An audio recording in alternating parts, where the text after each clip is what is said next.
कि कितने बरसों से भारत में पाकिस्तान की तरफ से जो उनके एडेड प्रमोटेड ट्रेन टेररिस्ट आकर भारत में आतंक मचा रहे हैं, तो वो मुंबई का ब्लास्ट हो, ट्रेन ब्लास्ट हो, जम्मू कश्मीर के असम्बली के सामने जो सुसाइड बॉम्बर का ब्लास्ट हो, फिर पुलवामा हुआ, उससे पहले पठानकोट, फिर पिछले साल रेसी में एक बस के ऊपर गोलियां चलाई गईं।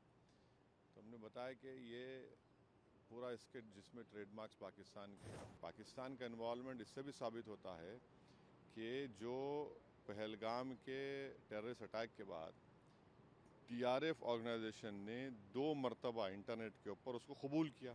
सिक्योरिटी काउंसिल का जो सैंक्शन कमेटी के सामने दिसंबर 2023 में कह दिया था कि टीआरएफ पे आप सैंक्शन लगाइए, ये यहाँ पर भारत में गड़बड़ कर सकता है।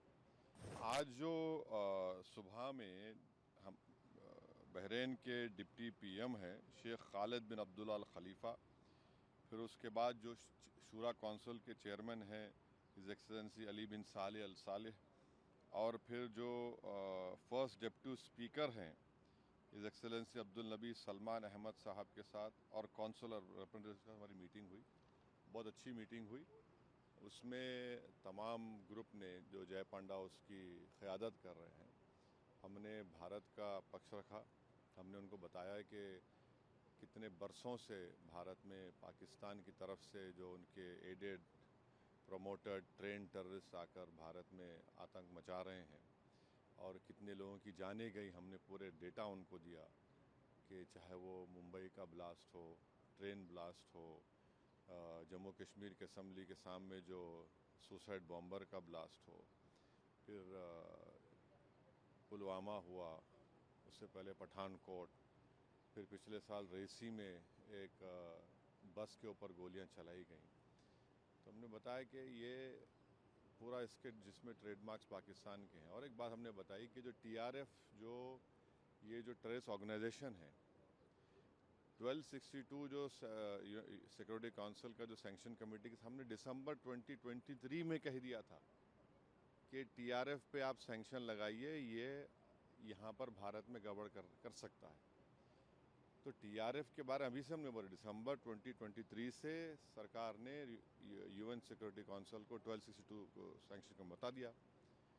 तो ये है। और तीसरी बात ये है कि बार बार ये जो पाकिस्तान जो अपने आप को बड़ा ही विक्टिम नहीं है, पाकिस्तान एग्रेसर है।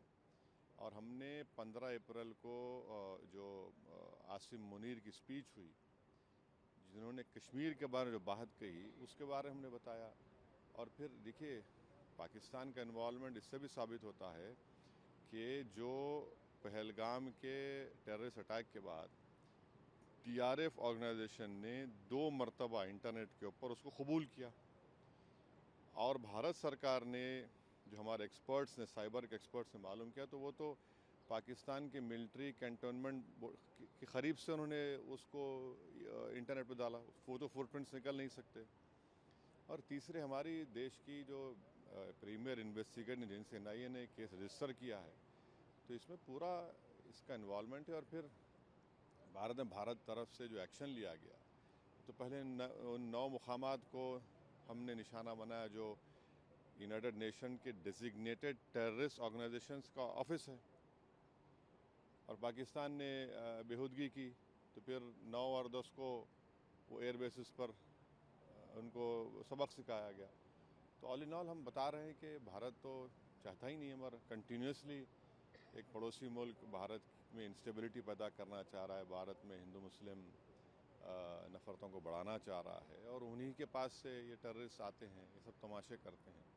तो बहुत अच्छी मीटिंग्स हुई और सब ने इस पॉइंट को उनके सामने रखा, और उन्होंने भी सुना है। हम उनको ये कह रहे हैं कि आप भारत को आप जो देख रहे हैं, और भारत यहाँ पर बहरीन में तो 1962 तक रिज़र्व बैंक ऑफ इंडिया की तरफ से गल्फ रुपी इस्तेमाल होता था, और भारत पहला देश है जो एंटी कॉलोनियल स्टैंस लिया था यूनाइटेड नेशन में, और उसकी वजह से बहरीन को यहाँ पर अंग्रेज़ों को छोड़ के जाना पड़ा।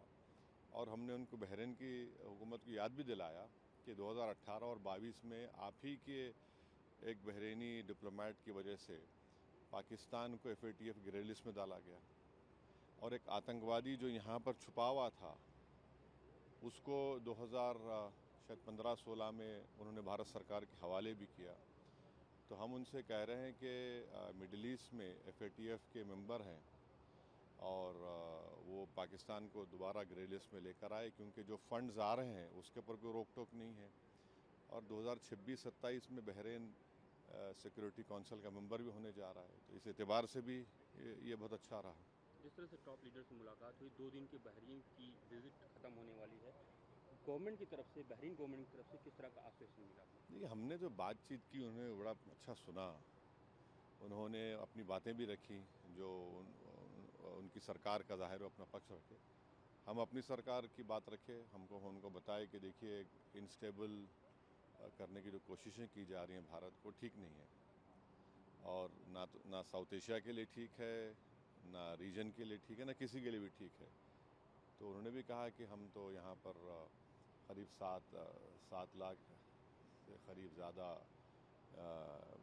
नॉन बहरीन रहते से बड़ा हिस्सा हमारे करीब 2 लाख मलयाली इंडियंस रहते हैं, फिर कर्नाटका के हैं, तेलंगाना आंध्रा के हैं और मुख्तलिफ़ भारत के लोग यहाँ पर रहते हैं। तो सब उन्होंने उस बात को माना कि भाई यहाँ पर आप भारत के लोगों का बहुत बड़ा कंट्रीब्यूशन है बहरीन के लिए, हमने भी अपनी बात रखी। For exclusive and insightful videos, subscribe to our new channel ABP Live Premium.